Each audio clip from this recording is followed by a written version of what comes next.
আজকে মূলত আমাদেরকে মাননীয় প্রধান উপদেষ্টা ডেকেছেন।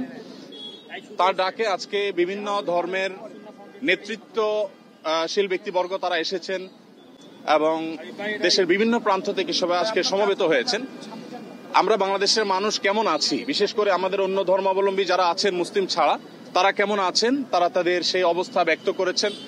তো আমরা লক্ষ্য করেছি যে এখানে আমাদের মধ্যে আলহামদুলিল্লাহ চমৎকার ধর্মীয় সম্প্রীতি বজায় আছে। সেটিকে সামনে আরো কিভাবে ভালোভাবে ধরে রাখা যায় সেজন্য আজকে আমরা কথা বলেছি, সবাই মন খুলে সবাই যার যার মতামত ব্যক্ত করেছেন।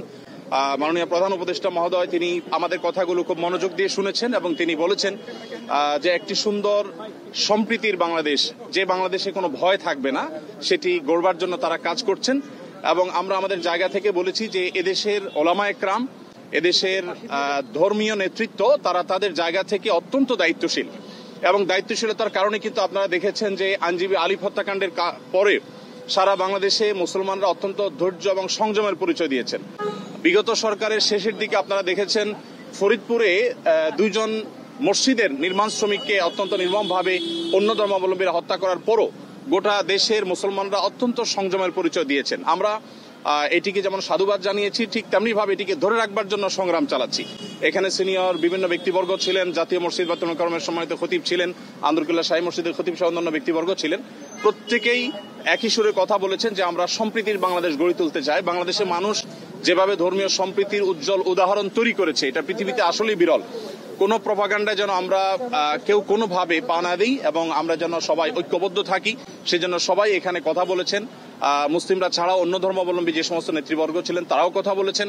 তো আমরা আশা করছি যে একটা সম্প্রীতির বাংলাদেশ যেটি ইতিমধ্যে আলহামদুলিল্লাহ আছে, সেটিকে আরো ভালো জায়গায় আমরা নিয়ে যেতে পারবো এবং পৃথিবীর কাছে উজ্জ্বল উদাহরণ হিসেবে আমরা দাঁড় করাতে পারবো।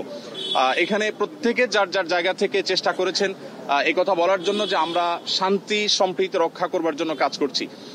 আমরা 5 আগস্টে লাইভে এসে প্রত্যেকে যার যার জায়গা থেকে আমরা সবাই কিন্তু মানুষকে সজাগ থাকার, সতর্ক থাকার এবং সংযমী থাকার, ধৈর্যশীল থাকার জন্য আমরা আহ্বান করেছি। এবং আলিফ হত্যাকাণ্ডের পরও আমরা প্রত্যেকে যার যার জায়গা থেকে মানুষকে সংযমী থাকার আহ্বান করেছি।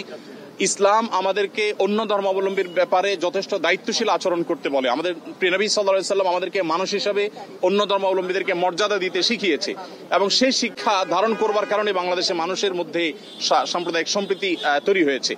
আমরা আমাদের আশেপাশের বিভিন্ন জায়গা থেকে সাম্প্রদায়িক সম্প্রীতির যে নাসিহা শুনে থাকি, উপদেশ শুনে থাকি, সেই সমস্ত জায়গায় যখন দেখি যে সংখ্যালঘুরা নির্যাতিত হচ্ছে, আঘাতপ্রাপ্ত হচ্ছে এবং দলে দলে তাদের উপাসনাগুলো ভাঙা হচ্ছে, আমার মনে হয় সেই জায়গাটাতে আমাদের মনোযোগ দেওয়া দরকার।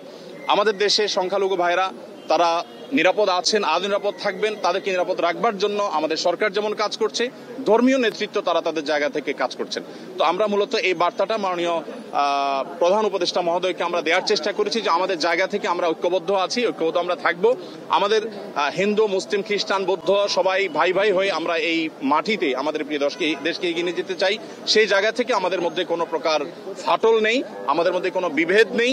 বিভেদ এবং ফাটল যারা দেখাবার চেষ্টা করছে তাদের সে মিথ্যা প্রপাগান্ডা যেন বিশ্ববাসী বিভ্রান্ত না হয়, আমাদের দেশে মানুষ যেন বিভ্রান্ত না হয়, আমরা সে বার্তাটি মূলত আজকে দেওয়ার চেষ্টা করছি। ধন্যবাদ।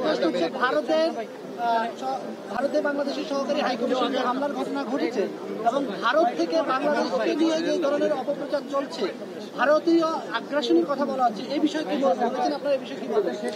এই বিষয়ে আমার পাশে আব্দুল্লাহ বিন আব্দুর রাজ্জাক আছেন, উনি ওনার বক্তব্যে বলেছেন, আরো বক্তারা বলেছেন, ভারতে বিশেষ করে আমাদের সেখানে যে সমস্ত সংখ্যালঘু নির্যাতন হচ্ছে আর সেখানে যে সমস্ত সহিংস ঘটনা ঘটছে, যেমন এই যে উপ হাই কমিশনারের হামলার কথা আপনি বলেছেন, এগুলোর কারণে আসলে আমাদের কথা বলা দরকার। আমাদের রাষ্ট্রীয়ভাবে মাননীয় প্রধান উপদেষ্টা মহোদয়কে বলা হয়েছে যে তিনি যেন তার জায়গা থেকে, সরকার জায়গা থেকে কথাগুলো বলেন। আমরা যখন আমাদের কথাগুলো বলবো না তখন আমাদের উপর আরো চেপে আসা হবে। এই কালচার থেকে বেরিয়ে আসার জন্য আমাদেরকে আমাদের অধিকারের কথা বলতে হবে। আমরা আজকে সেখানে যে আক্রান্ত হয়েছি কলকাতাতে, তার বাইরে যে মুসলমানরা আক্রান্ত হচ্ছেন সেখানে, সেগুলো নিয়ে আমাদের কথা বলতে হবে। তাহলে সেক্ষেত্রে হয়তোবা এই যে আজকে যে পরিস্থিতি আমরা মুখোমুখি হচ্ছি, যে আজকে আমাদের উপরে চাপিয়ে দেওয়া হচ্ছে মিথ্যা প্রপাগান্ডা, সেটা থেকে আমরা উত্তরণের পথ হতে খুঁজে পাবো।